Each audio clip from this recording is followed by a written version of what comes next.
Bonjour tout le monde, Serge Bonin sur la page Grands enjeux politiques, chute de la chaudière. On a de la grande visite aujourd'hui. On est avec Claudette Carbonneau.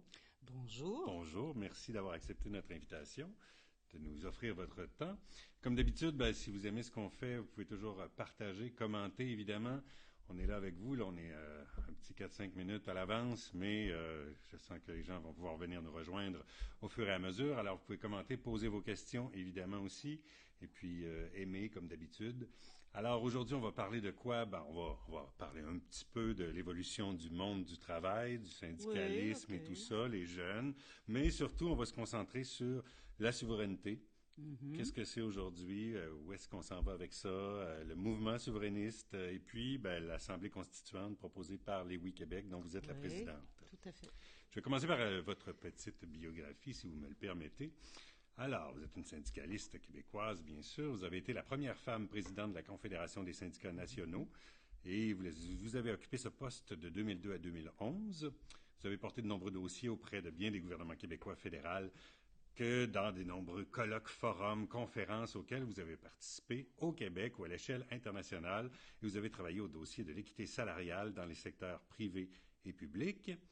Et puis, développement, qualité des services de garde, fiscalité et finances publiques, lutte à la pauvreté, caisse de retraite, plusieurs questions relatives à l'emploi, dont l'organisation du travail. Enfin, bref, tout ce qu'on appelle aujourd'hui le modèle québécois. Vous y avez Oui, beaucoup tout à fait. contribué à votre façon, bien sûr, avec votre équipe au complet, mais vous avez été quand même une porte-étendard assez forte de toutes ces questions-là lors de vos années, entre autres, à la CSN, mais quand même, vous avez passé près de 30 ans à la CSN. Oui, oui, parce que, bon, comme d'autres, j'origine d'abord d'un syndicat local qui était celui de l'hôpital Notre-Dame à l'époque. Et ensuite, j'ai occupé différentes responsabilités dans ma fédération professionnelle, qui était la Fédération de la santé et des services sociaux. Après quoi, je suis passée au Conseil central du Montréal métropolitain. Alors là, pour moi, c'est une découverte, c'est le travail avec tous les syndicats, y compris ceux du privé. Alors, tu apprends énormément les enjeux urbains, c'est toute une autre perspective sur le développement. J'ai beaucoup aimé. Et j'ai été, ma foi, pendant 11 ans ensuite, la première vice-présidente de la CSN et 9 ans à la présidence. Alors, Ça fait quand disons même que, ouais, c'est tout un parcours. un bon C'est long, parcours à c'est la long. tête. Ma première question porte un peu là-dessus. Les jeunes aujourd'hui, le monde change beaucoup, le monde du travail change Oui, beaucoup oui. aussi. Est-ce que la vision de la syndicalisation aussi change? Est-ce que ce rapport-là à toute cette, je dirais, culture qu'on essaie d'instaurer au Québec a changé beaucoup, vous pensez? Ouais, je pense que oui, ça a changé. Écoutez, on vit dans une société, puis il y a des choses qui sont pas strictement relatives aux jeunes. On vit dans une société où le sens de la collectivité s'amenuise, les approches plus individuelles, les droits individuels sont beaucoup plus présents que ça ne l'était avant. En même temps, moi, quand on me dit là, les jeunes, ils comprennent rien, ils sont pas politisés, je n'embarque Non, absolument non, pas moi non là-dedans, plus. absolument pas là-dedans. Dans le sens, écoutez, on les a vus faire des mobilisations remarquables, qu'on pense au printemps 2012. On les voit très présents sur des enjeux comme l'environnement, les questions de mondialisation, les questions internationales, alors que tout ça, quand moi j'étais jeune, quand j'étais étudiante, c'était des enjeux qui ne nous interpellaient pas, qui n'existaient pratiquement pas à l'époque. Alors de ce côté-là, je pense qu'ils sont capables de grandes choses, ils sont capables de s'impliquer, de se mobiliser, tout autant que les autres couches de la société, sur des sujets qui les intéressent. Et c'est tant mieux, c'est eux qui vont bâtir la société de demain. Alors laissons-les s'exprimer, laissons-les établir des priorités, là. Tout à fait. Sur la Ouais. question de la syndicalisation, écoutez, la donne doit commencer un peu à changer avec les pénuries de main-d'œuvre, mais pendant très longtemps, il y a eu toute une génération qui a eu de la difficulté à accéder au marché du travail et une autre qui a vu fleurir la précarité du travail et la multiplication des statuts d'emploi. Écoutez, c'est pas rien, là. Il y a 16% de la main-d'œuvre au Québec qui n'occupe pas un emploi régulier à temps complet, là, hein, qui est sur un emploi parfaitement atypique, même emploi de travailleur autonome ou parfois semi-autonome. Alors ça, déjà là, il n'y a pas de possibilité de se syndiquer de façon régulière comme ça. Et Dieu sait que dans bien des cas, là, c'est des faux travailleurs autonomes, c'est des gens qui auraient besoin de protection sociale. Je vous donne un exemple très concret. Nos lois font en sorte que pour atteindre des standards de protection sociale, avoir accès à la loi des normes, être couvert par la CSST, avoir accès à la Régie des rentes du Québec, à la loi sur l'équité salariale, c'est des minimums de société, ça. Ben, il faut être travailleur salarié pour faire ça. Alors, tu as 16% de la main-d'œuvre qui se retrouve complètement exclue de ça. Ça n'a pas de sens. Il y a un énorme travail de modernisation de nos lois. Des fois, tu regardes ça et tu te dis, ma foi, on a encore l'impression qu'on est au sortir de la Deuxième Guerre mondiale puis que tout le monde travaille à temps complet du lundi au vendredi de 9 à 5. Là. Alors, c'est plus ça pas en toute la réalité. Non, c'est ça. Ben, c'est un clash de génération, je dirais aussi, parce que, bon...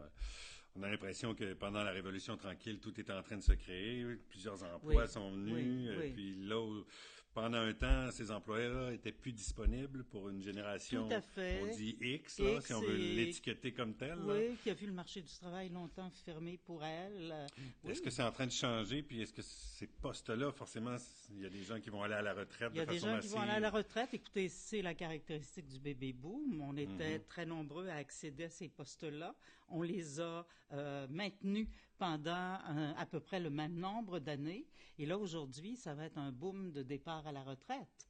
Alors oui, il commence à y avoir dans plusieurs secteurs d'activité des pénuries de main-d'œuvre. Tant mieux si ça permet une insertion plus facile aux jeunes générations.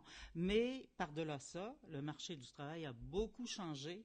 Et la précarité est devenue un outil de gestion pour les employeurs. Alors, en ce sens-là, même s'il y a une plus grande disponibilité d'emploi, c'est pas toujours le Pérou pour tout le monde. Là. Non, c'est sûr. On va basculer tout de suite sur le thème principal de notre rencontre. Pourquoi la souveraineté, encore aujourd'hui? À l'époque, il y avait beaucoup la question identitaire, la question les culturelle, beaucoup, les artistes la portaient énormément. On a l'impression que cette donnée-là identitaire s'est un peu effritée.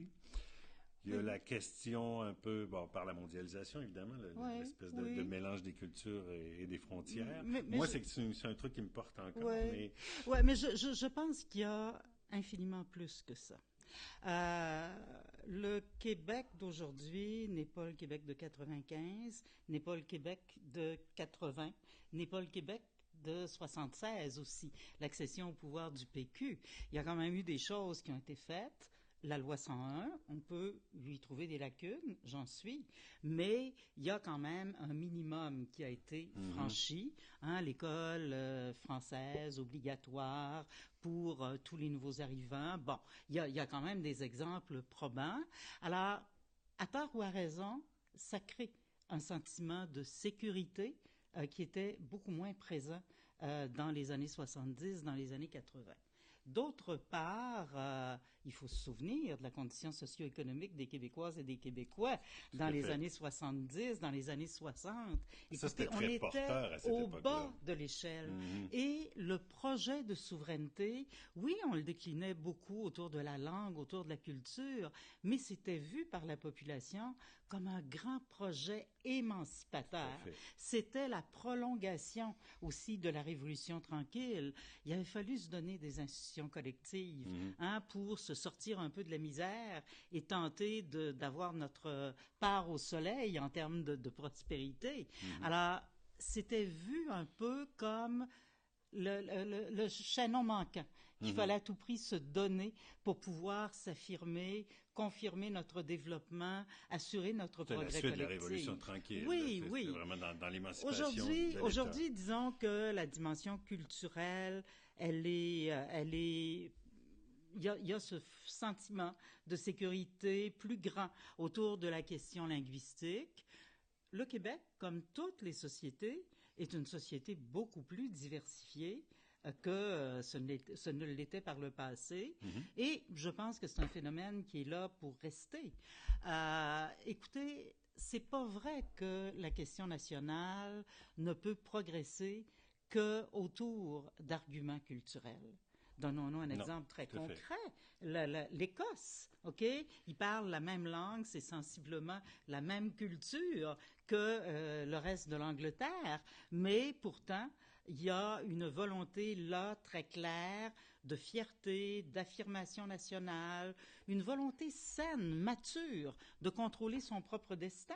Bon, alors, et Est-ce qu'il y en a le même même temps, besoin d'émancipation en Écosse oui, qu'ici? Parce qu'ici, on a l'impression qu'on s'est quand même relativement bien émancipé. oui, On a quand même mais franchi des étapes et oui, oui, oui, on a beaucoup plus franchi, francophones on dans les a, on conseils a, d'administration, ça, par tout exemple. à fait. Il y a eu des progrès aussi autour de la langue de travail. Le visage de Montréal est quand même plus francophone qu'il ne l'était à l'époque. Les Québécois ne sont plus au bas de l'échelle socio-économique comme c'était le cas il y a 50 ans. Mais il y a encore des difficultés extrêmement importantes. On peut se donner des exemples. Vous savez, notre propre développement économique, notre structure industrielle, on a connu des difficultés énormes là-dedans. Rappelons-nous là, des choses assez récentes, la crise du papier. Le fédéral a White Birch. allongé à peine quelques millions de dollars, alors que les vannes étaient ouvertes pour sauver l'industrie automobile en Ontario, alors que tout allait dans l'industrie pétrolière du reste du Canada. Et là, on voudrait qu'on soit docile, puis qu'on soit heureux, puis on nous dit, taisez-vous, vous avez de la péréquation.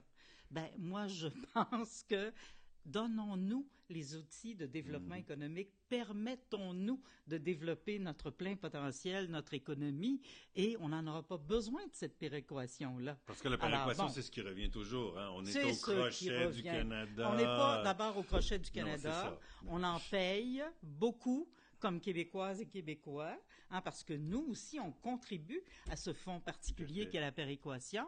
Donc, le quart des rentrées de fonds là-dedans proviennent des Québécoises et des Québécois.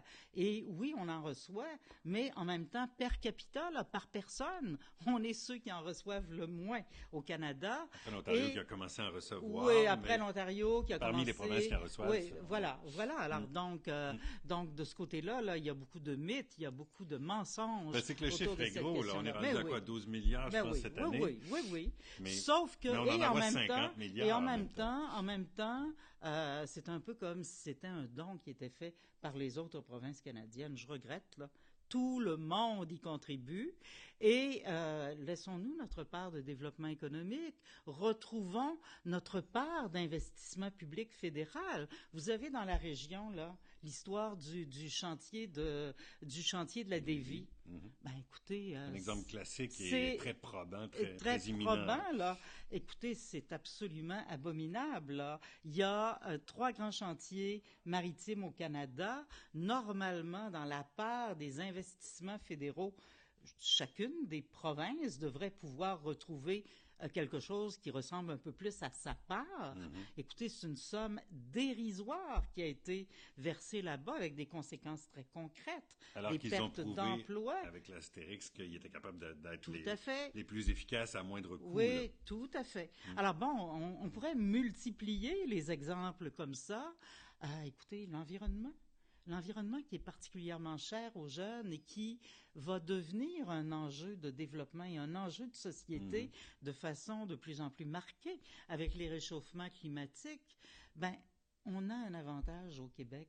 On n'est pas une province assise sur une économie pétrolière. Donc, à partir de ça, au contraire, on regarde les gestes posés par Ottawa. Tout va pour soutenir cette industrie-là. Et je dirais que, pire encore, on est en train de le voir avec d'autres provinces canadiennes. Ça aurait pu très bien nous arriver avec Énergie Est, et ça peut revenir. Si Énergie Est ne fonctionne plus actuellement comme projet, c'est d'abord et avant tout parce que le prix du pétrole n'est pas soutenable pour ce genre de projet-là, mais qu'il y ait un changement de donne économique à cet égard-là. On risque de revivre ce genre de projet-là.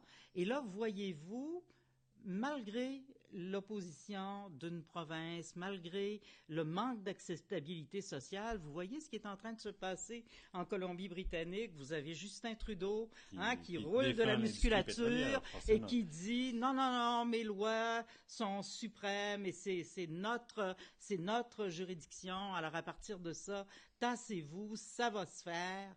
Ben, écoutez, il y a ça aussi de présent. Il y a le fait aussi qu'on finance, nous, en partie aussi, ces industries pétrolières-là en Alberta. Tout à fait. On dit, oui, on reçoit la péréquation, mais nous, on investit dans le Canada qui, eux, soutiennent, le Canada qui soutient. Tout à fait. On ne contrôle pas nos chemins de fer, on ne contrôle pas les ports, on ne contrôle pas la voie maritime du Saint-Laurent. Mm-hmm. C'est majeur, ça, en termes de développement, en termes aussi de qualité des milieux de vie pour les Québécoises et les Québécois. Alors qu'on soit tenté pour une série de raisons. Moi, je dis, là, quand on réclame la souveraineté, je suis très, très consciente qu'il y a un défi particulier qu'on aura toujours comme Québécois. On est noyé dans une mer d'anglophones. Alors oui, il faudra toujours être vigilant. Oui, il faudra toujours être attentif pour bien défendre notre culture. Mais en réclamant la souveraineté, on réclame tous les pouvoirs. Et là, on a intérêt à réfléchir qu'est-ce qui nous manque là-dedans et en quoi ça permettrait une meilleure qualité de vie, un meilleur développement pour l'ensemble des Québécoises et des Québécois. Parce que moi, je reçois souvent l'opposition. Oui, mais qu'est-ce qui prouve que le Québec ferait mieux s'il y avait ce plein potentiel-là à lui tout seul? Pourquoi il ferait mieux que le Canada à nous gérer les ports, par exemple, les chemins de fer et ces trucs-là? Oui, écoutez, au moins Je pose la question naïvement. Non, ça je le conçois, je le conçois très bien, mais je vais vous dire, actuellement, là, on vit avec deux ordres de gouvernement. C'est vrai que des fois, on a des gouvernements qu'on aime moins, qui sont plus à droite, qui nous conviennent moins, à un et à l'autre des paliers de gouvernement.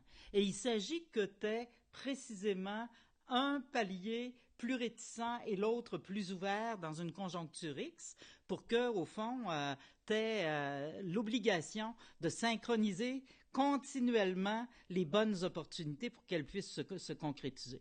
Alors, de ce côté-là, là, moi, je crois qu'on serait mieux servi par un seul palier de gouvernement, une plus grande décentralisation, une dévolution d'un certain nombre de pouvoirs dans les régions. Ça n'a pas d'allure d'être centralisé comme on est. Puis en même temps, on a aussi ce visage-là du Québec. Bon, ceux qui sont plus à gauche ont peur que ça vire trop à droite. Ceux qui sont plus à droite trouvent que c'est trop à gauche, etc. Oui, mais tu sais, on a eu nos Stephen Harper, on a Justin Trudeau, on a tout eu, là, tu sais, et au Québec et ailleurs. Par contre, moi, mon expérience m'a toujours démontré une chose. Il est infiniment plus facile d'interpeller avec une certaine efficacité le gouvernement du Québec que le gouvernement fédéral.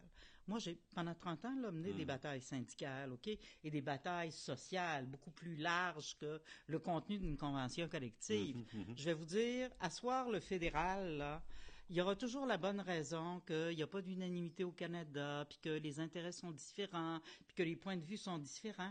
C'est pas un gouvernement qui est à l'écoute de la population. C'est pas un gouvernement de proximité. Au Québec, on a eu des batailles très dures. Des fois, on a eu des relations très difficiles avec des gouvernements. Mais d'autres fois, on a réussi de grandes choses en termes de mobilisation. Et il y a un bon nombre d'acquis qui en découlent. On peut penser, mon Dieu, je pense aux femmes, l'équité salariale, les congés parentaux, la mise en place des garderies. Des projets dans lesquels vous avez baigné. Oui, mais on n'est pas en retard sur le reste du Canada, là. Hein? On est en avance à certains égards. Oui, je trouve que de ce côté-là, là, on n'a pas à se sentir mal à l'aise d'être québécois. On est capable de faire des choses. Et toutes ces choses-là émanent d'abord et avant tout de grandes luttes populaires pour réclamer ces acquis-là. Ça nous a été refusé par un certain nombre de gouvernements. Moi, je me souviens, j'ai eu à me battre sur les garderies avec les libéraux. Je réentends encore Daniel Johnson nous dire, écoutez, moi, là, je veux pas financer des structures. Je ne veux pas d'institutions. Je veux donner de l'argent aux parents. Et Mme Carbonneau, s'ils veulent s'acheter un char avec, ils s'achèteront un char. Mais c'est encore le discours qu'on a aujourd'hui qui revient, là. Voilà. Donc, des réticences, on en a à tous les paliers de gouvernement, mais la capacité de se mobiliser, la capacité d'influencer, d'exercer un réel contre-pouvoir en démocratie, pour moi, c'est quelque chose de majeur. Et ces moments-là, c'est au Québec qu'on les a connus. C'est pas avec Ottawa, qui est un gouvernement extrêmement lointain, qui s'abrille toujours derrière les intérêts ou le discours des autres provinces, méconnu des Québécois. Alors, de ce côté-là, je préfère qu'on se prenne en main. Bien sûr, on aura nos batailles à mener, mais on pourra le faire, puis on ne sera pas en attente parce qu'un palier de gouvernement est d'accord avec tel élément, de se faire dire non par l'autre palier de gouvernement. Je trouve que c'est se compliquer la vie pour rien, ça. Mais l'autre argument qu'on me pose souvent, c'est est-ce qu'il y a dans la fédération d'autres partenaires, d'autres provinces qui auraient aimé aussi avoir ce genre de décentralisation-là, avoir plus de pouvoir?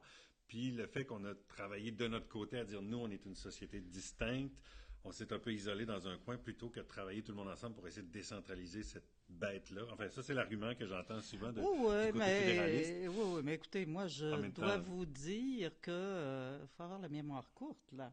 Rapatriement de la Constitution, là, il y avait un front uni des provinces. L'évêque avait beaucoup travaillé ça. L'évêque était à l'époque du beau risque. Il a fallu une nuit pour que tout ça tombe et que le reste du Canada commette le geste le plus odieux que tu peux avoir en démocratie, rapatrier une constitution à l'encontre d'une province et d'un peuple qui a le droit de se prononcer là-dessus. Alors, de ce côté-là, là, les grandes alliances, écoutez, moi, j'en ai fait aussi, puis plein d'autres au Québec. On en a fait des grandes mobilisations pour gagner des choses au fédéral. Sur l'assurance-emploi, là, avez-vous vu des révolutions qui venaient d'alliances qu'on faisait avec les autres provinces? Et Dieu sait, c'est pas parce que on n'a pas essayé de ce côté-là. Alors, tu as toujours dans la Confédération canadienne 1, 2 ou 3 qui se mettent de travers par rapport à tel ou tel élément. Et on vit quand même dans une réalité, là. Il y a une Constitution au Canada. C'est un État de droit. Cette Constitution-là, elle est cadenassée. C'est des règles presque impossibles à réunir pour y changer une virgule. 50% de la population, minimum 7 provinces. Quand c'est pas l'unanimité des provinces, alors de ce côté-là, là, on peut se raconter des histoires, là, mais personne ne veut y toucher. Joli. Toutes les fois qu'on a réclamé des pouvoirs, on nous en a enlevé davantage. Là. C'est ça. Alors bon, de ce côté-là, écoutez, je pense que le Canada a eu beaucoup d'occasions de nous faire cette démonstration d'ouverture. Bon, je vais vous donner un exemple Mulroney, quand même, tout récent. Avait cette espèce de volonté-là. Ça a pas fonctionné. Mais c'est ça. Mais Mulroney a essayé, drôlement. Et, je veux dire, ça a été un échec absolument majeur. Sur un ton peut-être moins dramatique, la dernière politique de Philippe Couillard. Ma façon d'être canadien, là, sa politique d'affirmation nationale, je vais vous dire... qui n'a même pas été écouté au complet. Il n'a pas été écouté au complet par Justin Trudeau. Et moi, j'ai pas vu de levée de bouclier là d'aucune province. Là. Tout le monde a trouvé que, encore une fois, le fruit était pas mûr et que laissons couler le temps, là. Pour régler les problèmes. Donc, de ce côté-là, je pense qu'on a plus d'exemples. Écoutez, c'est pas vrai que c'est juste en laissant passer le temps que les choses s'arrangent. Il se peut qu'à l'intérieur du Canada, il y ait des gens qui veuillent un petit peu plus de pouvoir. On le voit, là, la Colombie-Britannique semble, oui, divisée, mais quand même en partie mobilisée sur l'enjeu du pipeline là, qui les traverse. Mais en même temps, je suis pas convaincu qu'ils sont prêts à quitter le Canada pour ça. Là. Non, ça c'est un enjeu. C'est local. Un enjeu. C'est un enjeu local. Où il essaie d'influencer le gouvernement, parce qu'on dit s'il y a un autre gouvernement qui va venir, ça va changer. Oui. Il y a toujours cet esprit-là. On attend le meilleur gouvernement. oui. Mais en même temps. Mais si on revient au mouvement souverainiste, un peu ankylosé. On sait ce qui se passe au Bloc en ce moment. On se demande où est-ce qu'il s'en va. D'après vous, c'est quoi les symptômes? Qu'est-ce qui nous a mené à cette... Je ne sais pas si je peux le qualifier d'apathie, mais mettons de perte d'optimisme un peu, là. Ben, écoutez, au Oui Québec, là, on est un peu comme tout le monde. On est quand même capable de voir un certain nombre de symptômes. Il y a un essoufflement de la mobilisation autour de la question nationale. Ça, c'est clair. Il y a un recul de l'appui au projet de souveraineté. Quoiqu'en même temps, je me dis 31%, dans un contexte où il y a toute une génération qui n'en a pratiquement jamais entendu parler, là.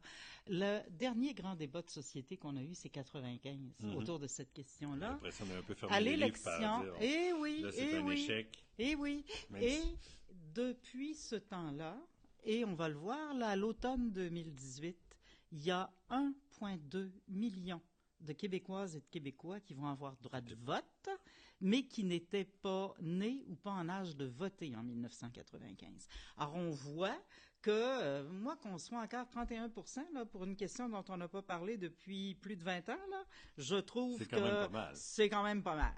Ceci étant, oui, il y a une multiplication des partis politiques et c'est peut-être pas un mal en soi. Hein? On a le droit d'exprimer des opinions plus à gauche, plus à droite, plus au centre. Ça peut être légitime. Il faut avoir la sagesse, par contre, de savoir converger une fois de temps en temps, au moins sur des éléments qui sont communs, comme le projet de souveraineté. Ça, disons-le, c'est pas toujours au rendez-vous. Il y a des égoïsmes de parti, il y a de la politique Il y a des partisane. personnalités Bon, aussi. alors ça joue, ça, c'est sûr. Et tout ça est terriblement accentué par le mode de scrutin qu'on a ici, et au Québec et au Canada. Hein, l'uninominal à un tour, là, je regrette, mais dès l'instant où il y a une polarisation du vote, une division du vote, ça joue de très mauvais tours. Alors tout ça est un peu dans la séquence des choses. Et moi, je me dis, bon, écoutez, là, évidemment, je pense qu'il y a une petite déprime. Les gens se disent, ma foi, il n'y a peut-être pas de grande perspective électorale à court terme, là. On est inquiet par rapport à ça. Est-ce qu'on a oublié le côté emballant de ce projet-là? Oui, de créer un pays, le côté renouveau, le côté fraîcheur. Tout à fait. J'ai l'impression qu'on l'a pu. Tout à fait. Mais toute cette réflexion-là au Oui Québec, ça nous amène à une chose. Pour se sortir de l'impasse politique que je viens de décrire, je pense qu'il faut chercher un profond changement de paradigme.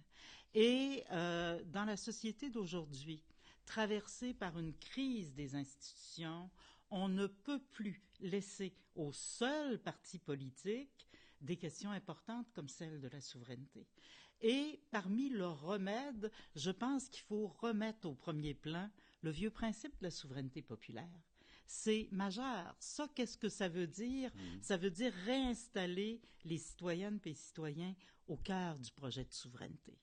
Moi, je pense qu'ils sont amplement capables de s'occuper de cette tâche-là et en même temps, ça leur permettrait à toute la société québécoise de reprendre l'initiative du débat sur la question nationale. Écoutez, ça passe, à notre avis, par la mise en place d'une assemblée constituante qui serait votée par l'Assemblée nationale. Faut demander ça aux partis indépendantistes. Et une assemblée... Pourquoi ça doit absolument passer par les partis? Ah, écoutez, oui, théoriquement, là, légalement, tu pourrais en faire une qui ne passerait pas par les partis, mais on irait vite vers un cul-de-sac. Encore une fois, question de légitimité. On peut pas, pour plusieurs raisons. On peut pas ignorer qu'on est au Canada. Il y a une constitution. On est dans une société de droit. Alors, on a deux défis qu'il faut vivre en même temps. Se sortir de là, et Dieu sait que le Canada ne nous fera pas de cadeaux. Ils vont regarder la moindre coche mal taillée qu'on va vouloir faire. Or, les acteurs pour modifier une constitution en droit canadien, c'est pas une assemblée constituante, ça n'existe pas, c'est une vue de l'esprit, c'est en dehors de leur culture. Ça. c'est l'Assemblée nationale. Donc, l'Assemblée nationale doit confier le pouvoir à un groupe de citoyens de construire la Constitution d'un Québec pays. C'est la grande différence entre la monarchie constitutionnelle et la République. La République, le pouvoir appartient à la population. Oui. La monarchie, le pouvoir appartient à l'institution. À l'institution, donc, la reine, des parlements. Un peu cette entité-là dans laquelle on est coincé de force, forcément, là. La Constitution, qui est monarchique. Il faut donner le pouvoir à notre Assemblée constitutionnelle. À notre Assemblée nationale voilà. Qui va aller chercher sa légitimité en ayant fait une campagne électorale et en disant notre projet à nous, tous les partis souverainistes, là, c'est de mettre en place une Assemblée constituante et de lui confier le mandat d'écrire la Constitution d'un Québec pays. Est-ce que c'est la même Assemblée constituante qui est proposée en ce moment par Québec solidaire? C'est-à-dire que tout récemment, parce oui. Parce que c'était par option nationale. Tout récemment, oui. Parce que il n'y a pas plus tard que quelques mois, Québec solidaire avait l'idée d'une Assemblée constituante, mais dont le mandat n'était pas prédéfini. Et nous insistons pour que le mandat soit clairement défini, que ce soit celui de construire un pays, un véritable pays. Non, on parle de mandat ouvert ou fermé. Oui, on parle de mandat ouvert ou fermé. Okay. Mais donc, c'est un mandat fermé. C'est un mandat le fermé. Fait de construire un pays. C'est le fait de construire un pays. Et on est contraint de faire ça. On est obligé de faire ça précisément parce qu'on est au Canada. Autrement, si c'est indéterminé, si c'est flou, le reste du Canada va regarder les travaux qui vont sortir de l'Assemblée constituante et va nous dire, très bien, ce sont des demandes d'amendement à la Constitution canadienne. Et là, ils vont envoyer ça en référendum dans les autres provinces canadiennes.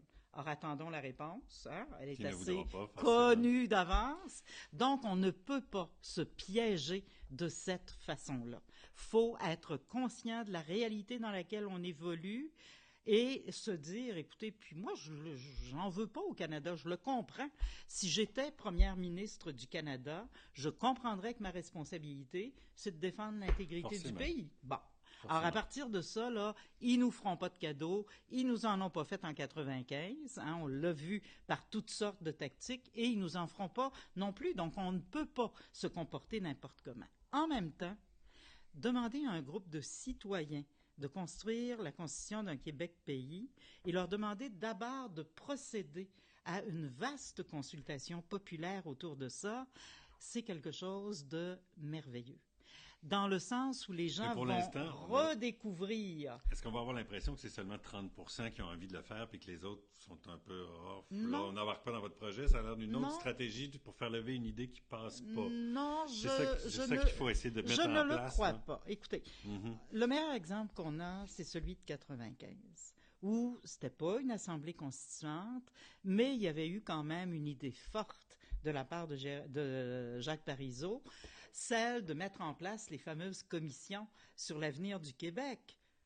Il y a eu là-dedans des fédéralistes, des nationalistes plus mous, des indépendantistes, des gens indécis. Écoutez, il y a eu au-delà de 1000 mémoires qui ont été déposées dans toutes les régions du Québec. Et les gens y allaient spontanément. Et ils étaient invités à se prononcer sur l'avant-projet de loi qui contenait la question référendaire. Curieusement, les Québécois, spontanément, c'est pas de ça qu'ils nous ont parlé. Ce dont ils ont parlé, à la grande surprise des commissaires à l'époque, c'était de leurs revendications, de comment ils voyaient le pays, ils rêvaient le pays, ils découvraient l'importance, d'aller chercher tel pouvoir, de faire telle chose. Il nous faut-tu une armée? Qu'est-ce qu'on va faire comme politique internationale? Tous ces jeunes là, qui se passionnent pour la mondialisation, découvrir que on n'a plus besoin là d'asseoir le fédéral pour débattre, par exemple, de l'ALENA, qu'on va le faire, nous, directement, pour ce traité-là, comme pour plein d'autres traités, comme pour plein d'autres organismes internationaux sur lesquels on voudrait être représenté directement. Alors, moi, je pense que ça réenchanterait le projet, ça lui donnerait une dimension citoyenne, ça le collerait aux préoccupations des gens. Moi, je suis convaincue, là, une assemblée de citoyens, là, ça peut faire infiniment mieux que n'importe quel hypothétique messie, voyez-vous, pour parler du pays, parler des aspirations, parler des grandes valeurs qui doivent nous guider. Et je pense qu'on redécouvrirait très simplement les vraies raisons pour lesquelles on a intérêt à nous donner un pays. Puis le fait de mettre tout de suite Québec, pays, dessiner les contours du pays comme tel, oui. C'est pas trop réfractaire à ceux qui sont très, très attachés au Canada? Écoutez, non. Je pose la question non, naïvement. Je ne le crois pas parce que dessiner les contours du pays, c'est aussi nous donner une politique internationale. On n'est pas obligé d'être en chicane avec le Canada. On n'est pas obligé de trouver que c'est les dernières personnes fréquentables sur la planète. On peut penser à des rapprochements avec eux, mais le faire en maîtrisant nos choses, le faire comme un adulte qui assume sa propre destinée, son propre avenir. Alors non, de ce côté-là, je ne pense pas. Et écoutez, au contraire, se donner une constitution, là, c'est différentes choses qu'on met là-dedans. Alors bon, on décide nos institutions politiques. Vous me parliez tantôt de République.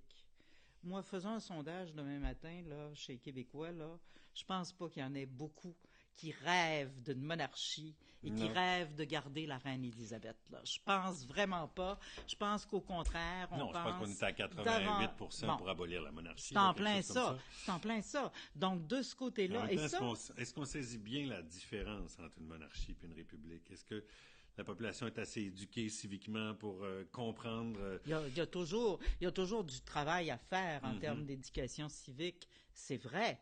Mais je pense qu'on perçoit quand même un certain nombre de différences importantes. On est attaché à des principes démocratiques. On veut que la base du gouvernement, ce soit le peuple, pas la reine. Voyons donc. Alors ça, il me semble que c'est assez clair. D'autre part, nous donner une constitution, c'est se prononcer sur un certain nombre de grandes valeurs. La langue, bien là, on pourrait dire la langue du Québec, c'est la seule langue officielle, c'est le français. Hein? Et sans être contredit par la Cour suprême qui a déboulonné une bonne partie de la loi 101. Alors là, on pourrait faire ça. On pourrait exprimer des valeurs de laïcité. On pourrait faire un certain nombre de choix là-dedans. On devrait se poser la question, c'est quoi le meilleur moyen de défendre les droits fondamentaux de la personne? Est-ce que c'est de les enchâsser dans une constitution à travers une charte? Est-ce qu'on procède autrement? Quel espace on laisse au droit collectif? Il y a plein de belles questions là-dedans. Il y a des questions absolument merveilleuses. Et là, on réaliserait une chose, qu'une constitution, là, ça a une influence marquante dans la vie quotidienne des citoyennes et des citoyens. Alors, je pense qu'on redécouvrirait ça, on va y revenir pour savoir jusqu'où ça va, la Constitution, et qu'est-ce que ça implique. On va y revenir un peu. Je veux juste prendre une question. Là, il y a Benoît ici, Benoît Béchard. Pourquoi les jeunes semblent désintéressés du projet d'indépendance politique du Québec? On en a parlé un peu. Ils n'en ont pas entendu parler. Ils n'en ont pas entendu parler. Les grands débats de société qu'on a fait là-dessus, ça a été en 95. Un grand nombre parmi eux n'étaient pas nés ou pas en âge de participer activement à ce débat-là. Je pense que c'est la raison fondamentale. Il y a une certaine confusion aussi qui existe autour de la question de la mondialisation. Moi, je regrette, là, mais oui, la mondialisation, elle existe pour le meilleur et pour le pire, mais en même temps, il y a encore beaucoup de pouvoirs qui sont laissés aux États. C'est pas vrai qu'on vit dans une société post-nationale. Qui c'est qui décide des impôts, de leur répartition, des grandes politiques publiques? C'est les deux ordres de gouvernement. C'est le gouvernement national qui décide de ça. Et même quand il aliène une partie de son pouvoir en signant des traités internationaux, c'est encore le gouvernement national qui décide de faire ça.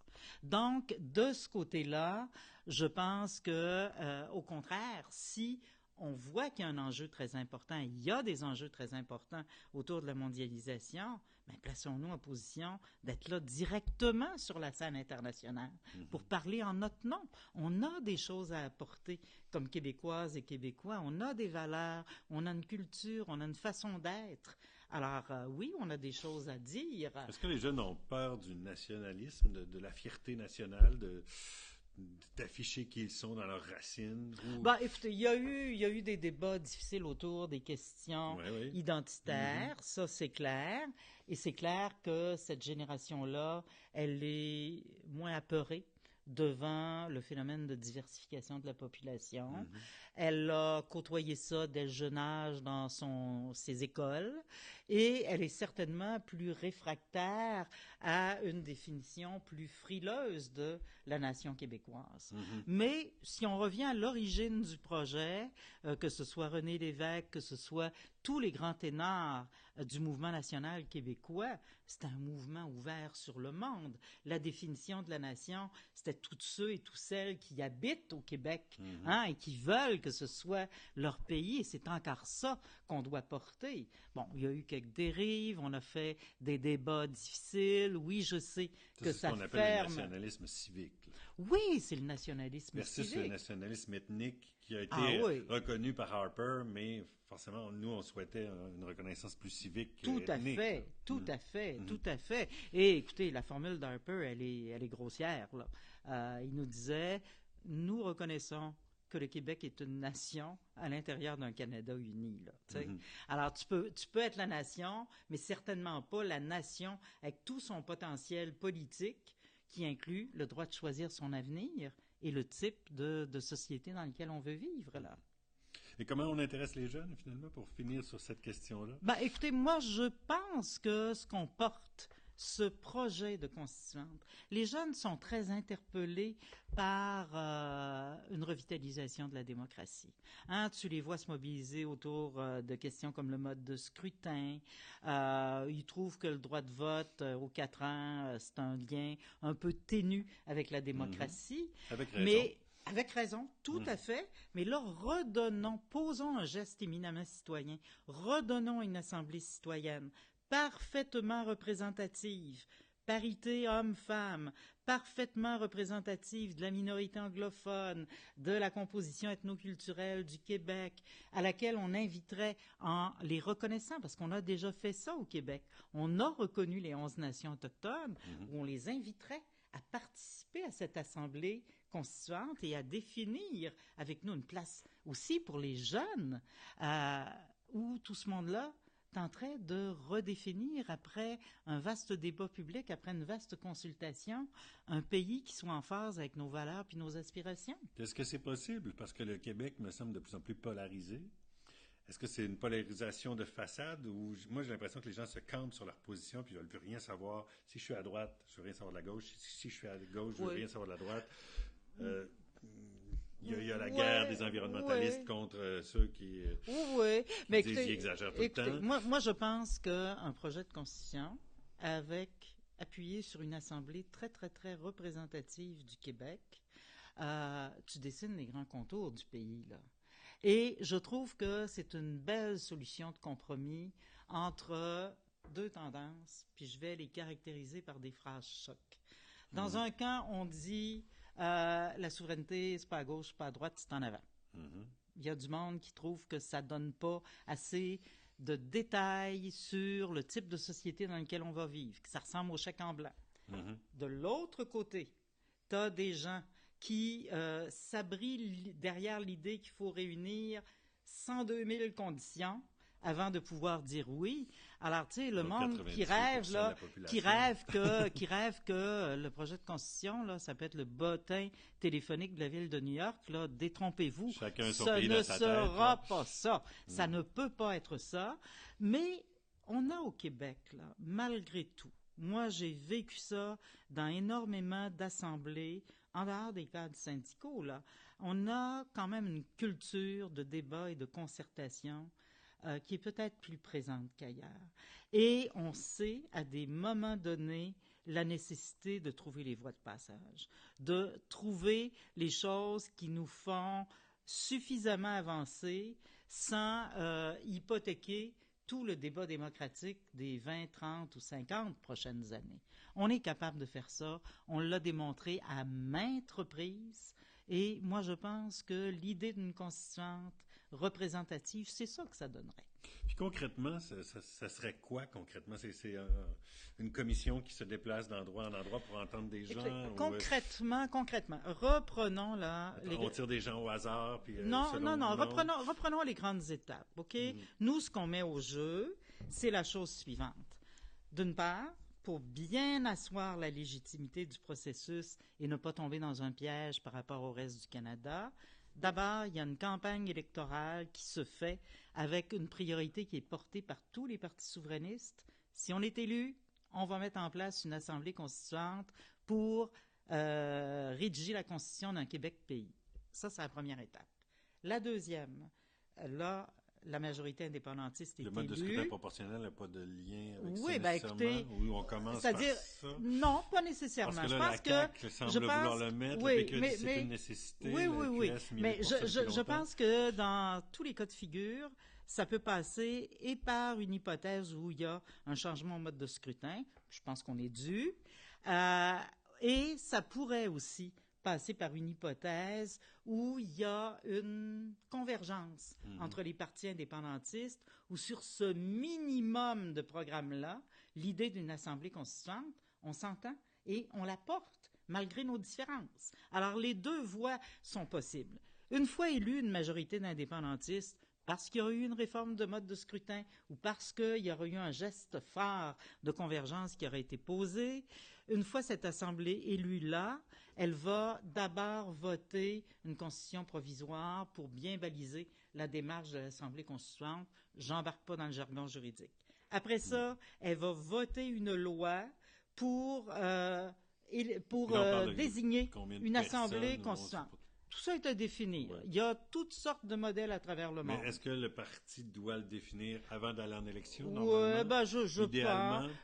Oui, je pense. pense. Enfin, ils peuvent donner au moins un ordre de grandeur.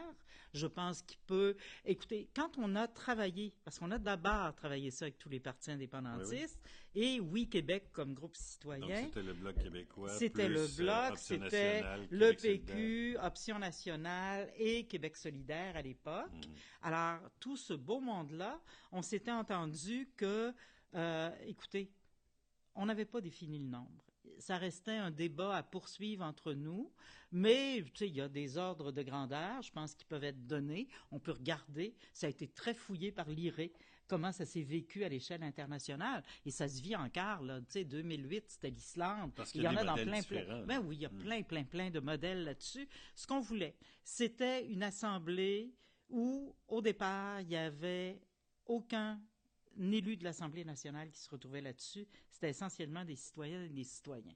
Et le premier geste à poser était un vaste appel de candidature, OK, dans toutes les régions du Québec pour arriver à l'Assemblée la plus représentative possible en termes ethnoculturels, groupes d'âge, territoire, genre, groupes sociaux. Ça prend du monde. Mais un vaste appel de candidature. Et de ce côté-là, oui, une constituante portée par une Assemblée nationale, ça donne des moyens qu'un groupe citoyen n'aura jamais pour mener à terme de façon parce que c'est des gens qui doivent le faire avec sérieux, donc ils doivent quitter leur emploi, ils doivent travailler, forcément. Tout à fait. Donc c'est un salaire. C'est un salaire, c'est des gens que, bon, et on les fait accompagner d'une équipe d'experts qui peuvent répondre à leurs questions, soutenir leurs interrogations. On leur donne comme premier mandat de se promener dans toutes les régions du Québec et d'ouvrir une vaste consultation pour entendre les groupes sociaux, pour entendre les citoyens, pour entendre les groupes patronaux,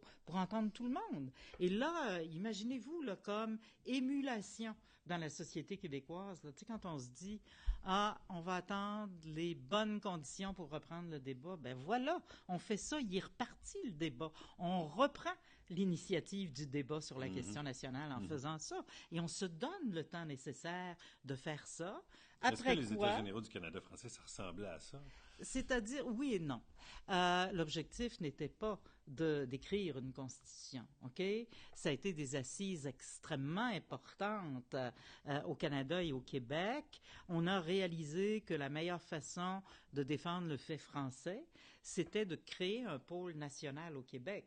Alors, on devenait là aux portes de vouloir aller vers la souveraineté. D'ailleurs, une résolution qui n'a jamais été mise en application et qui émanait des États généraux c'était la prochaine étape, c'était d'appeler une assemblée constituante et de nous donner une constitution. Ça, on ne l'a pas fait. Alors, en ce sens-là, oui, ça y ressemble parce que c'est un processus très représentatif, c'est un processus citoyen, c'est un processus qui est mené avec beaucoup de sérieux, mais l'objectif est plus circonscrit, celui d'écrire la Constitution d'un Québec pays et de le faire pas à 100 têtes, à 200 têtes, là, de le faire en faisant une opération grandes oreilles. On va dans les régions, on écoute le monde, on sollicite, on organise une consultation. Alors bon, c'est ça. Après quoi... Pourquoi le Bloc était là-dedans? Parce que le Bloc ne proposera pas d'assemblée constituante à Ottawa. Qu'est-ce qu'il faisait dans l'équation avec les partis provinciaux? On a voulu... Puis à ce titre-là, pourquoi la CAQ a-t-elle été invitée? La CAQ, non. Il n'y a pas officiellement CAQ, non, le programme, mais il y a quand même des nationalistes. Oui, il y a quand même des nationalistes. Il y a probablement des souverainistes aussi. Il y a aussi quand même des nationalistes. Non, moi, je pense qu'il s'agissait d'abord entre indépendantistes de s'entendre sur un projet.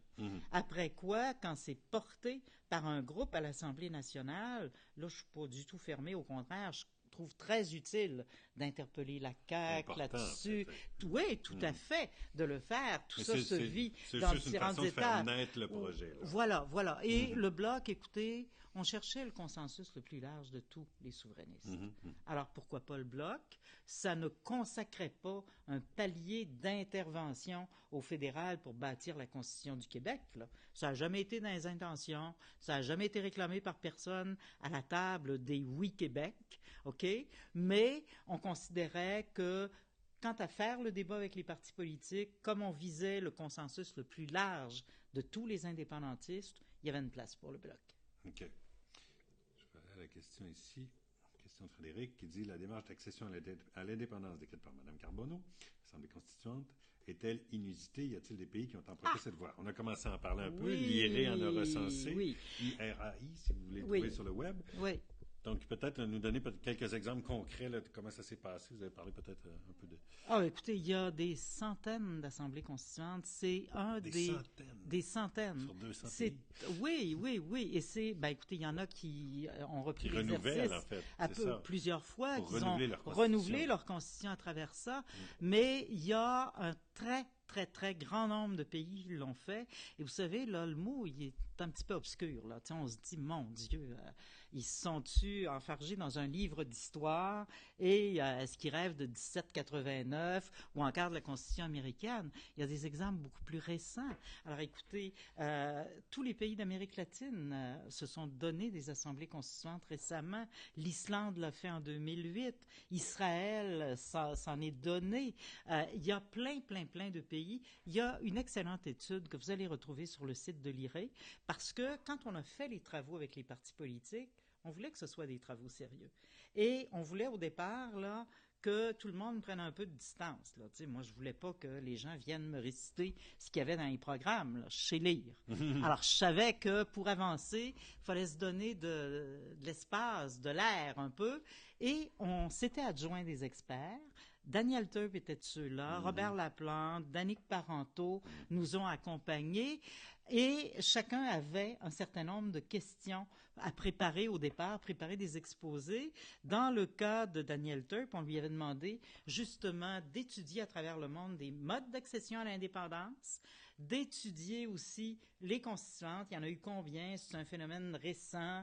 Ça existe-tu encore aujourd'hui? Et là, on s'aperçoit que c'est très riche. Il y a des tonnes de modèles. C'est encore une formule régulièrement employée. Il y a eu de tout. Il y a eu des référendums pour accéder à l'indépendance. Il y a eu des déclarations unilatérales. Il y a eu du recours à des assemblées constituantes. Il y a eu tout parmi les formules, OK? Mais est-ce à dire que chaque parti peut avoir son propre modèle proposé, puis là, ça va se battre sur « moi, mon modèle est meilleur que le tien ». Là, ce serait dramatique. Oui, c'est ça. S'il fallait c'est le problème que vivre ça au Québec, là, ce serait dramatique. Et la première interpellation que les Oui Québec ont fait aux partis politiques, c'est de dire, écoutez, là, soyons raisonnables, on est 8 millions. On a un projet qu'on partage en commun, aller vers l'indépendance du Québec. Il y a qu'à gratter, il faut réenchanter les affaires, il faut redynamiser les choses. Pourquoi est-ce qu'on ne se questionnerait pas sur la feuille de route à se donner pour aller vers l'indépendance? Puis pourquoi on n'aurait pas une seule formule, la même, pas compliquée, qu'on proposerait à l'ensemble des Québécois? Il y a eu des débats avec les partis politiques. Ça, c'est l'objectif de Oui-Québec, en fait. C'est l'objectif de Oui-Québec. Mais quand ils sont venus s'asseoir à la table puis qu'ils ont travaillé pendant des mois, ils étaient chacun allés se chercher des mandats dans leurs instances respectives pour faire ça. Et ils ont dit oui. Et c'était une bonne chose. Là, écoutez, ce serait une régression absolument épouvantable là, qu'on se mette à se chicaner sur le meilleur moyen d'arriver à l'indépendance. Ça reste des partis politiques, donc ils veulent faire des gains politiques. Oui, ils peuvent faire des gains politiques. Chacun a droit à son programme, chacun a le droit à sa vision, à sa distinction. Mais tu peux pas être différent et distinct sur tout, là. Hein? Il leur arrive même, avec les fédéralistes, de voter des motions unanimes, parfois à l'Assemblée nationale. Bon, alors... pourquoi est-ce que entre souverainistes, on ne pourrait pas trouver sur des points sur lesquels on est tous d'accord, OK? Tout le monde a le goût d'une plus grande démocratisation. Tout le monde est conscient qu'on doit se donner une constitution. Tout le monde, parmi les indépendantistes, sont conscients qu'écoutez, ce qui nous est arrivé là, en 1867 et puis en 82, quand on a rapatrié la Constitution, là, ça, c'est un phénomène unique au monde. Il y a deux grandes écoles dans les sociétés modernes. Un rapatriement de Constitution sans la signature d'une des provinces, ça n'existe nulle part ailleurs? Vous allez voir. C'est que non seulement sans la signature, mais j'ai moins vérifié le côté de la signature, mais ce qui est unique au monde, c'est que toutes les constitutions ont recueilli deux assises démocratiques. Ou bien c'est l'Assemblée nationale qui la vote, ou bien il y a une consultation populaire et c'est la population qui se prononce là-dessus.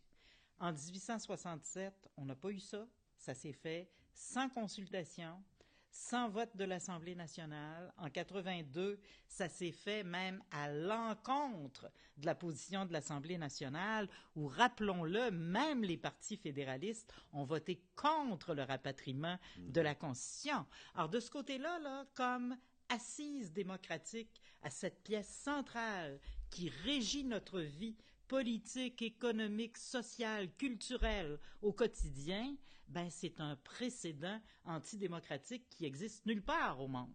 Alors de ce côté-là, là, vouloir se donner une constitution, rétablir, ramener le balancier à sa juste place, vouloir impliquer la population là-dedans, le faire comme un geste réparateur, moi je pense que ça tombe sous le sens, là. C'est normal au Québec de faire ça, de vouloir faire ça. Félix Tanguay ici.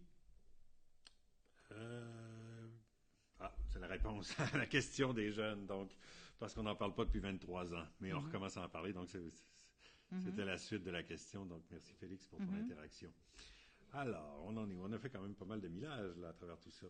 Je reviens à la base de la souveraineté, qu'est-ce que c'est? Le fameux LI, loi, impôt, traité. En quoi c'est en conflit en ce moment avec le Canada? C'est-à-dire que en quoi est-on conscient que est-ce qu'on est conscient d'abord qu'on est absolument minoritaire à jamais au Canada? On est à quoi? Je pense qu'on ne l'est pas suffisamment conscient. Rappelons-nous que dans Meach, on tentait de stabiliser notre participation au Canada, indépendamment de l'évolution démographique, ça n'a pas marché. Oui, on est autour de 23%, mais pire encore, il y a eu des gouvernements, notamment l'élection du gouvernement Harper, qui a fait comprendre au reste du Canada que tu peux maintenant avoir au Canada un gouvernement majoritaire sans avoir une députation significative dans la province de Québec.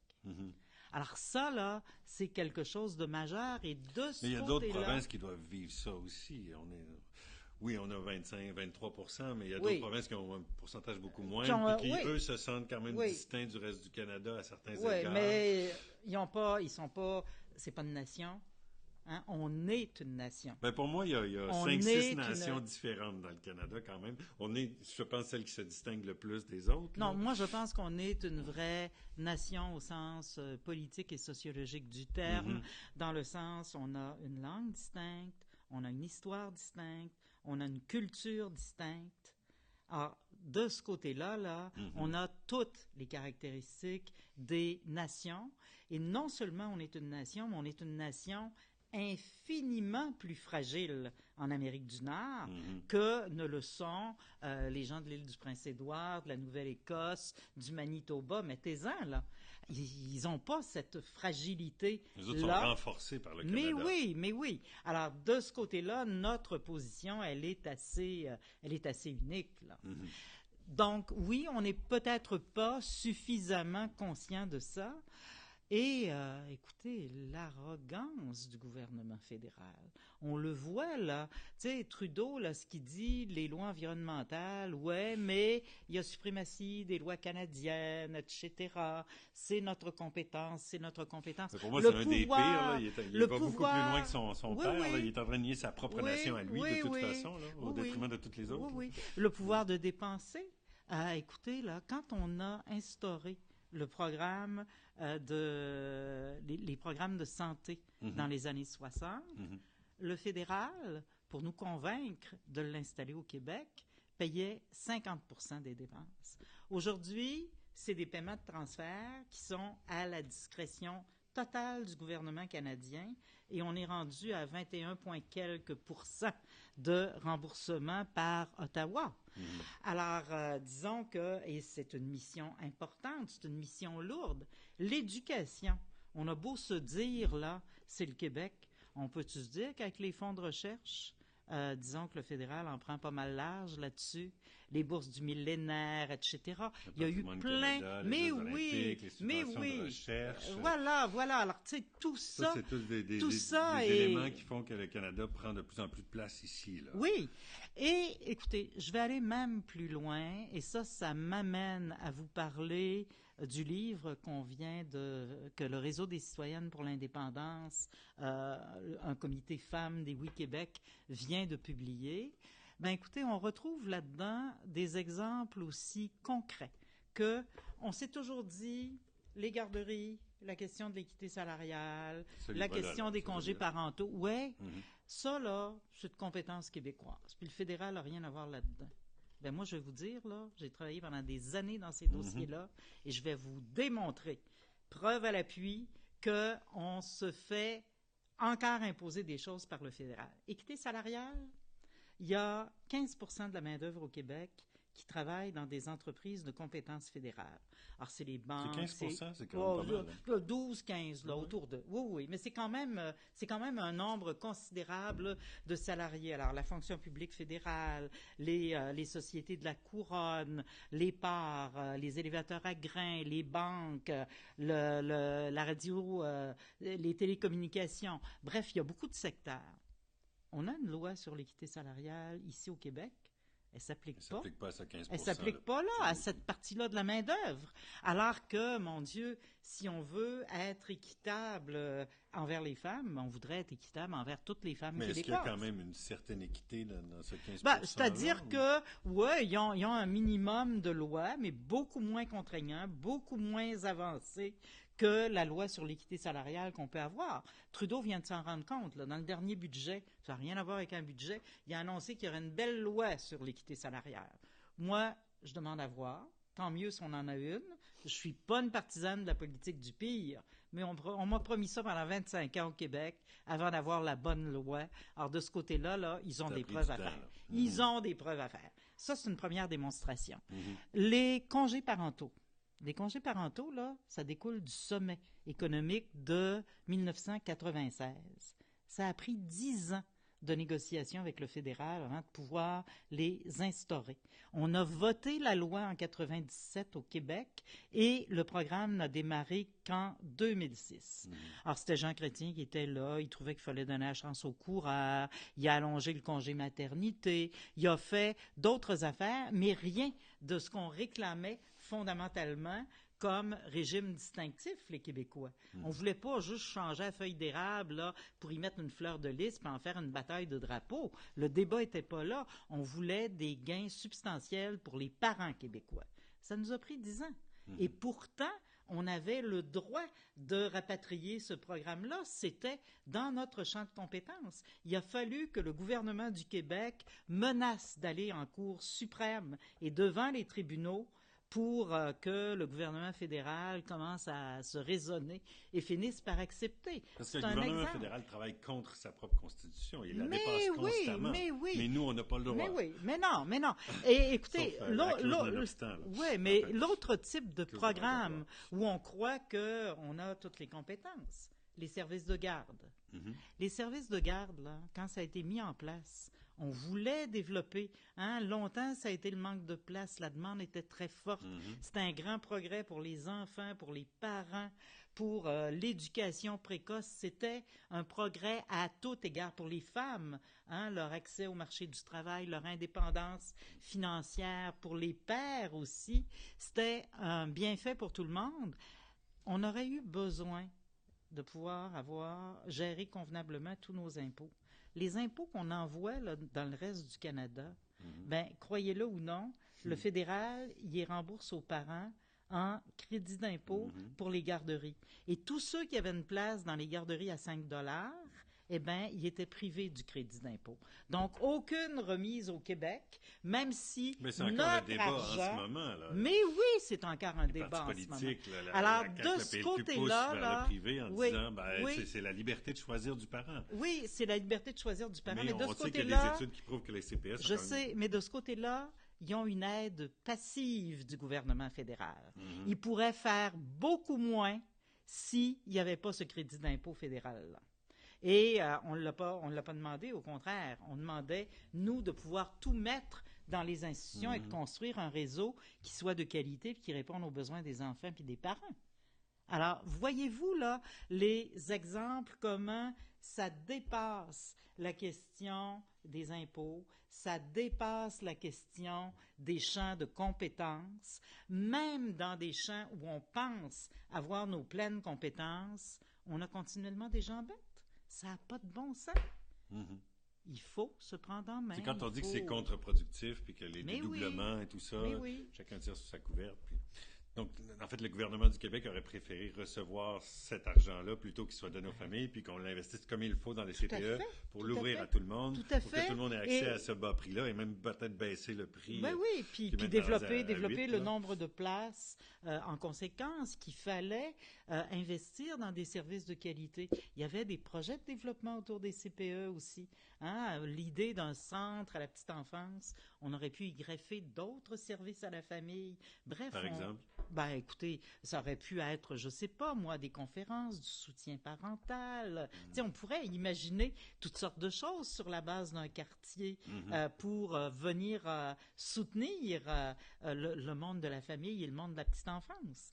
Alors tout ça, on était tributaire d'une capacité d'agir, y compris financièrement moindre, parce que le fédéral avait la main là-dedans. Là. Parce que c'est encore le cas.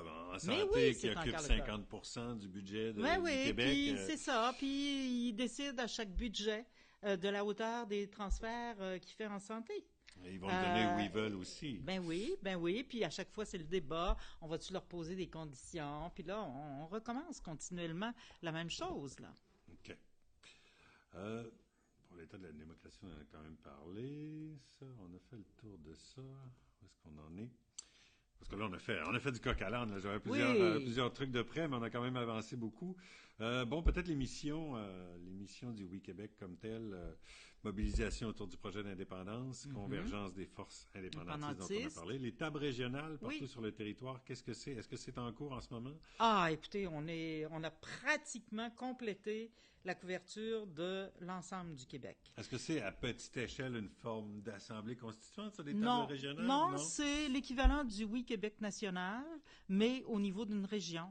Alors, c'est une organisation citoyenne qui regroupe des groupes déjà formés, présents dans une région, et des citoyennes et des citoyens qui veulent travailler à développer la convergence, qui veulent travailler à faire la promotion de l'indépendance, à renouveler le discours, à renouveler les approches. Alors, c'est la même mission que les Oui Québec, mais dans chacune des régions. Alors, ça crée un rapport de proximité. S'il fallait, écoutez, se déplacer à chaque fois pour aller faire un débat, on démultiplie notre Parce que je sais capacité qu'il y a d'agir. il y a un mouvement qui fait la promotion de l'Assemblée constituante depuis un certain temps, Oui. la CCQ, je crois. Oui, oui. En quoi ça se distingue un peu de ce que les Oui Québec essaient de faire? Est-ce que c'est un peu dans la même lignée ou Écoutez, les assemblées constituantes, il y a un effort de démocratisation qui se ressemble dans tous les cas. Ce que nous portons de spécifique, c'est l'idée de le faire en donnant le mandat d'écrire la Constitution d'un Québec pays. Et de ce côté-là, moi je connais, on les voit d'ailleurs fréquemment dans nos assemblées, là, les gens de l'autre organisation, tout ça. Mais on sent que, puis c'est peut-être pas directement leur mission, ils n'ont pas fait la même réflexion en profondeur sur les contraintes qu'amenait la Constitution canadienne. On leur répète. Alors, au départ, eux, ils voyaient davantage un mandat ouvert, mais... hors des partis politiques et de l'Assemblée nationale. Oui, mais je pense que c'est un peu difficile. C'est difficile à la fois parce qu'on est au Canada, hein, et l'idée, c'est de respecter la Constitution canadienne, malgré le fait pour ne pas se retrouver piégé avec des conséquences contraire à ce qu'on recherche. OK? Alors, de ce côté-là, oui, on va s'organiser pour respecter écoutez, il n'y a rien de pire, là, que d'aller vers notre indépendance. Et l'étape d'après, là, c'est la reconnaissance internationale. Et là, tu te fais dire que tu as travaillé tout croche, puis tu n'as rien respecté, puis qu'on vit dans un état de droit. Non. On ne jouera pas dans ce film-là. Ce n'est pas sérieux. OK? Alors, pour nous, ça, c'est très clair. D'autre part, là, à l'intérieur du Canada, là, je regrette, là, mais tu ne peux pas faire grand-chose là, comme changement de constitution.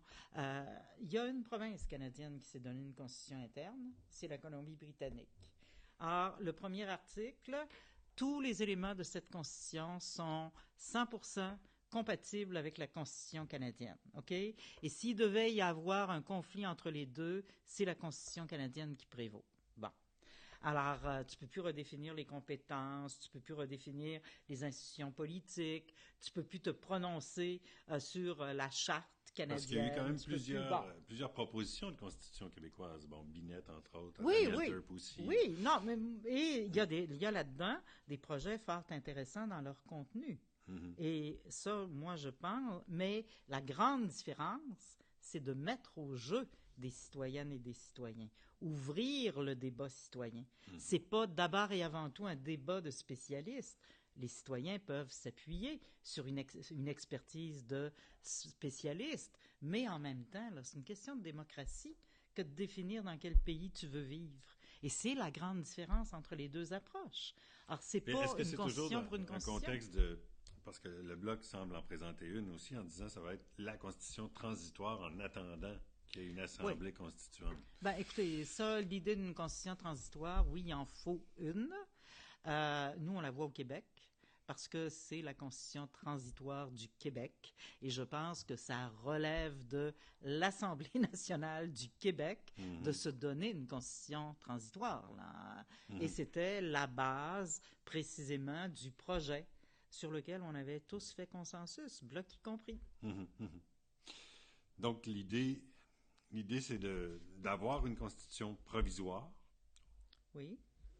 D'obtenir un oui sur le projet de pays avant. Non, il faut rédiger l'Assemblée. Non, pour rédiger la Constitution à l'Assemblée constituante, c'est ça. Il faut faire la campagne électorale de la part des partis politiques en disant, si vous nous élisez, nous faisons une Assemblée constituante. Voilà. Après quoi, ils sont élus, ils votent à l'Assemblée nationale du Québec une constitution transitoire pour bien asseoir les bases légales de la transition vers un pays. OK? Strictement pour ça. Ils votent aussi une loi distincte pour créer une assemblée. Oui, puis il faut avoir fait campagne électorale là-dessus pour pas que le reste du Canada vienne nous dire qu'on sort un Mhm. lapin de nulle part et que personne n'en a entendu parler. Ils comprennent une Mais chose, ça, si on vote... si tu t'es fait élire là-dessus, c'est légitime. Mais si on vote une constitution à l'Assemblée nationale, même si elle est Oui, provisoire, oui. on va, on va quand même imposer, ou en tout cas, c'est sûr qu'on est élu légitimement à ce moment-là. On a été élus Mais- légitimement, puis on a dit, on s'est fait élire là-dessus. On a dit qu'on voulait se faire élire pour faire ça. Mhm. Alors là, c'est difficile d'être plus légitime que ça. Moi, je vais Et vous dire, en s'il 82, arrive que là, l'Assemblée Trudeau, il s'est pas fait constitutionnelle élire. Trudeau, il s'est pas fait élire pour rapatrier la Constitution sans l'accord du Québec.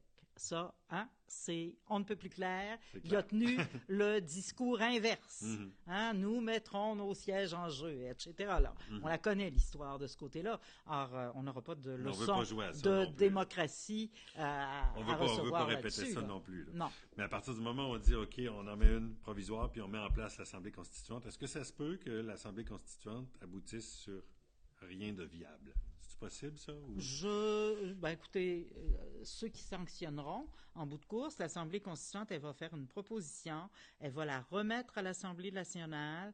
L'Assemblée nationale va envoyer cette proposition-là en référendum. Et Donc, dans un un référendum de référendum, prévu à ce moment-là. mais On oui, il y vote a un sur ce référendum. projet-là. Qu'est-ce Sur que ce c'est? projet-là et sur le statut politique d'un Québec indépendant, là. Ça va pas ensemble? Parce que la C'est-à-dire, Constitution va déterminer le statut. oui, oui, ça peut être une ou deux questions. Tout ça, il y a des débats qui restent à faire là-dessus. Il y a des modalités qui peuvent varier, mais on ne veut pas régresser au plan démocratique et priver l'ensemble des Québécoises et des Québécois de dire oui à un statut politique de pays indépendant et oui à une constitution. Mhm. Ça fait 150 ans là, qu'on leur défend de faire ça. Nous, on va leur donner effectivement le droit, comme tous les pays normaux, comme toutes les nations normales, de se prononcer sur leur propre constitution. OK. Puis si on revient en 95, il y avait Oui. quand même des propositions assez concrètes et assez étoffées sur la table. C'était Oui. pas une assemblée constituante comme telle, mais il y avait quand même eu beaucoup de consultations. Oui. Le vote porte vraiment sur un projet précis, mais la question, ça va être, adoptez-vous cette constitution-là? C'est un peu ça? Ben écoutez, on sait pas, on n'a pas défini Non, mais, quelle pourrait être la question. Mais Il y a beaucoup de fondamentalement, débats. dans sa plus simple expression, Oui, dans ça sa plus devrait simple être quelque chose comme expression. ça. Oui, tu sais, est-ce qu'on est d'accord avec un pays indépendant dont la constitution serait celle-ci, tu sais? Puis la Ça différence peut avec être ça. 95, c'est que c'était un peu plus, ça provenait un peu plus de l'élite que de la population. Oui, oui. Et écoutez, moi, pour avoir vécu là dans plein d'organisations démocratiques à toutes sortes de niveaux, là, avoir côtoyé les groupes communautaires, avoir vécu en milieu syndical, avoir participé à toutes sortes de forums démocratiques, je vais vous dire, il n'y a pas de situation plus triste que quand une assemblée regarde le projet d'indépendance puis se reconnaît pas dans le projet ou à tout le moins dit écoutez ouais mais c'est porté par tel parti politique et puis on n'a pas aimé telle ou telle politique qui a prise. OK, moi j'ai vu ça, c'est triste à mourir ça.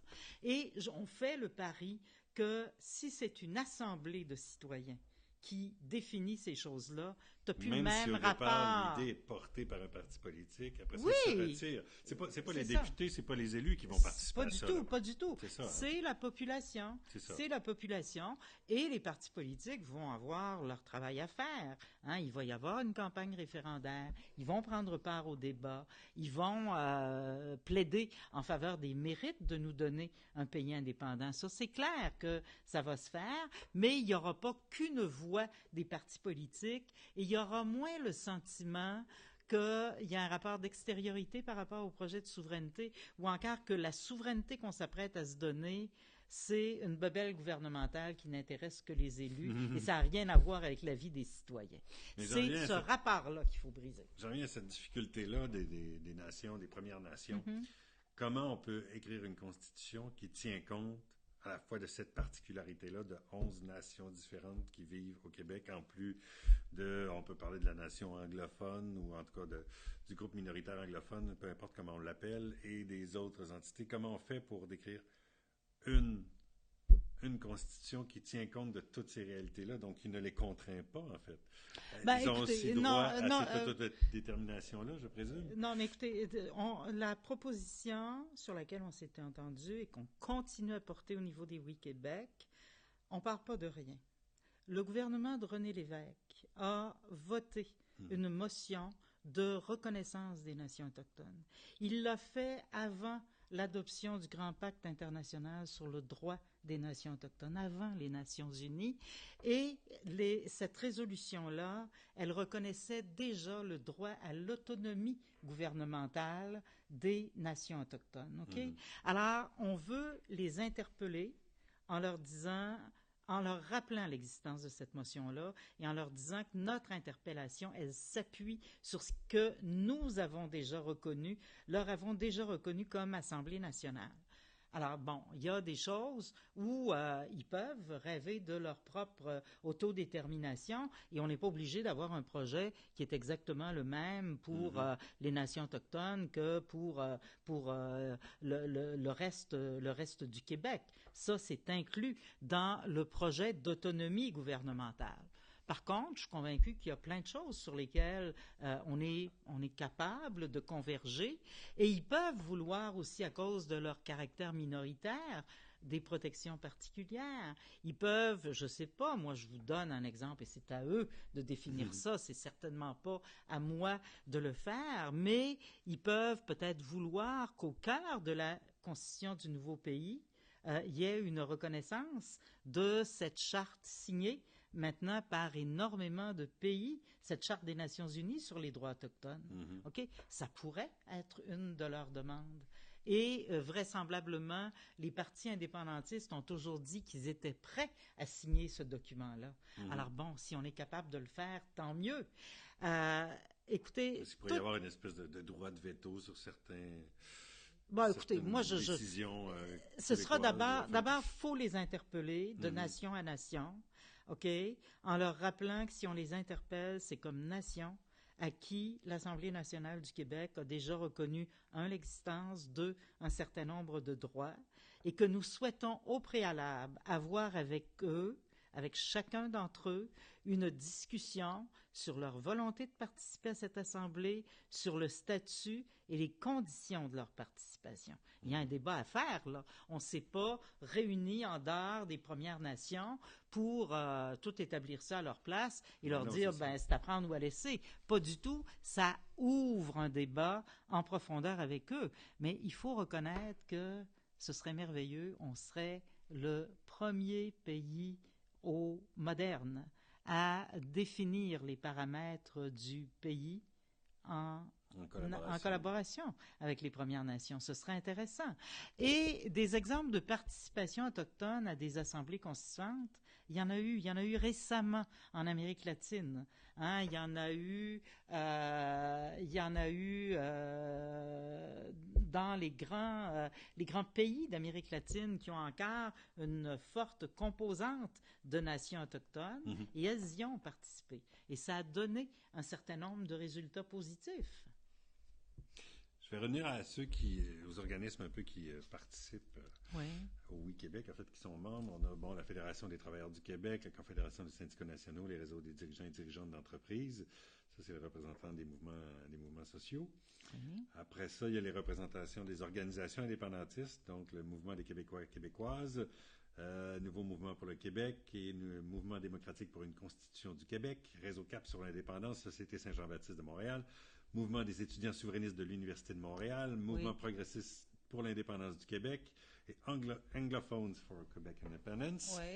Il y a quand même énormément d'organismes souverainistes. Est-ce qu'on n'est pas trop divisé? C'est un peu ça la question. Puis là, le but du oui, c'est d'essayer de remettre tout ce monde-là ensemble. C'est un peu ça. Tout à fait. Ça, c'est l'étape régionale. Donc, il y en avait 4. J'imagine qu'il y en a plus que ça. C'est-à-dire qu'il y en a 4 de représentés au sein du conseil d'administration. Mais il y a 13 tables régionales.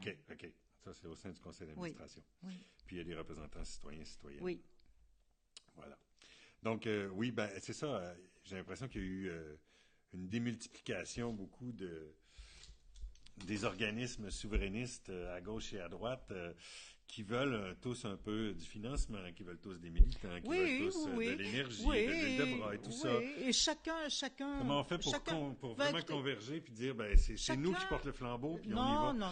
C'est dans le respect de l'autonomie de chacune de ces organisations-là. Certaines prennent des initiatives. Exemple, la Société Saint-Jean-Baptiste de Montréal qui a décidé de s'impliquer dans la contestation de la loi 99. Alors, on voyait ça d'un excellent œil, parfait, allez-y. C'était, au contraire, la table des Oui Québec était une occasion de se tenir proche de ce dossier-là, d'en voir l'évolution, etc. Là.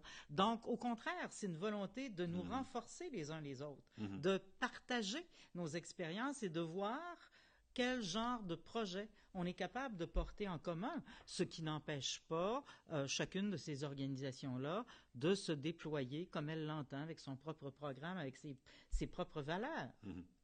Les Oui Québec, c'était le Conseil de la souveraineté. Oui, c'était le Conseil de la souveraineté. Quelle est la différence dans ce passage-là de l'un à l'autre? On comprend que le nom qui change, l'Organisation Unie pour l'indépendance. Non, il y a beaucoup plus que ça. Il y a beaucoup plus que ça. Il y a vraiment beaucoup plus que ça. On voulait, en créant les Oui Québec, ou en se transformant en Oui Québec, en faire une organisation 100% citoyenne. Okay. Autrefois, au Conseil de la souveraineté, il y avait présence des partis politiques au sein du conseil d'administration. L'expérience nous a montré que c'était pas toujours l'idée du siècle, puis c'était pas toujours très productif, OK? Passer des heures à discuter d'un affiche ou d'un slogan, là, il y avait de la perte de temps pour bien du monde là-dedans. Bon. D'une part. D'autre part, nous croyons absolument nécessaire d'avoir un organisme parfaitement citoyen. Écoutez, c'est un plus dans la société d'aujourd'hui. On est tous des indépendantistes, on se parle, on a une table de concertation et de travail avec les partis politiques, mais où on est reconnu comme organisation citoyenne, qui a des choses à dire, qui a un input à apporter aussi sur la conduite du projet. Alors, bon.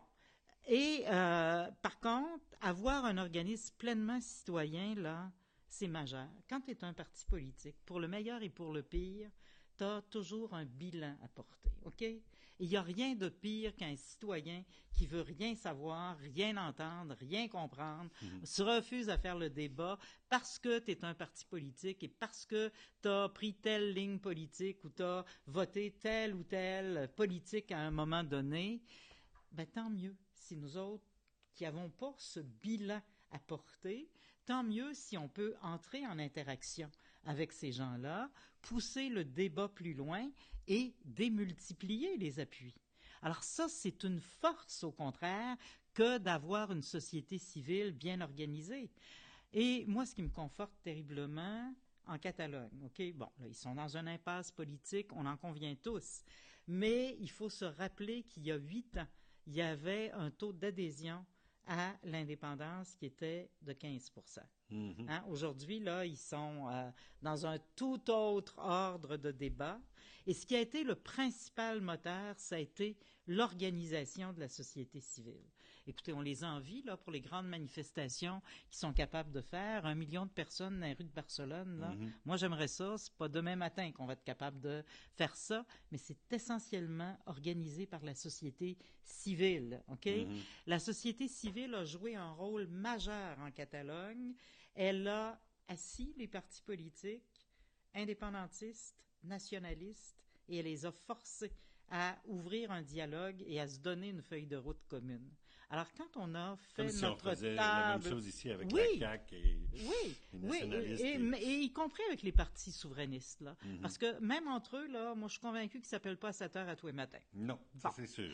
Alors, quand c'est la société civile qui te convoque, qui organise le débat, qui arbitre en quelque sorte, ou fait des suggestions d'arbitrage d'un certain nombre de choses, ben, je pense que ça facilite le dialogue. Et tant mieux, parce que je ne connais pas un seul pays qui a atteint son indépendance sans passer par l'étape de faire le plein de l'ensemble des souverainistes. Et pour ça, si on est en différents partis politiques, ben il faut quelque part avoir les moyens de converger sur un certain nombre de projets. C'est ce qu'on a tenté de faire avec, au départ, une bonne dose de succès là, à la table de concertation. On est quand même arrivé à une entente écrite qui avait été signée par tous les partis politiques. Hein? C'est pas rien, c'est pas mince. Il y a eu de la réflexion, il y a eu du déblayage de faits, et je pense qu'on peut compter sur nous, là. Il y a déjà un changement de paradigme. 80, la société civile était peu présente dans le débat de la souveraineté. 95, avec les commissions sur l'avenir du Québec, elle était plus présente. Elle l'est encore plus avec les Oui Québec. Et ça, je le dis à tout le monde, vous pouvez compter sur nous. On va attendre le bon moment. Tu fais pas ça au milieu des élections, c'est clair. Hein? Puis il y a eu des affaires difficiles là, qui ont été vécues. Il y a eu des refus, il y a eu des reculs autour des conclusions de la table de concertation. Faut digérer ces choses-là, faut penser les plaies, faut se redonner confiance et réavoir confiance les uns par rapport aux autres, mais compter sur la société civile pour réinterpeller les partis politiques. Si on n'avance pas parce qu'on n'est pas capable de converger sur un minimum, ben ça va être notre responsabilité de dire aux gens, là, on s'assoit et on le fait, le débat. Et on s'entend sur un certain nombre de choses. On va la forcer, la convergence. Et qu'est-ce qu'on dit à ceux qui disent, on n'est pas si mal que ça, hein, le fameux confort et l'indifférence, là. Est-ce que c'était le cas en Catalogne, quand il était à 15% d'indépendants? Il n'était pas si mal que ça, mais... Il n'était pas si mal que ça, puis il n'était pas si bien que ça, puis ils sont pas plus mal aujourd'hui qu'ils ne l'étaient. Et pourtant, le pourcentage d'adhésion à cette a augmenté énormément. Écoutez, moi je pense que oui, il y a effectivement le Canada, c'est pas le goulag, mais ça reste un frein important à notre affirmation, à notre développement économique, social, culturel, et ça nous prive aussi de ce geste de maturité comme nation, suffisamment grosse, suffisamment riche, de pouvoir assumer pleinement notre destin, puis d'apporter à l'échelle internationale ce qu'on est capable d'apporter comme expérience québécoise. C'est un peu l'impression que le projet venait d'en haut.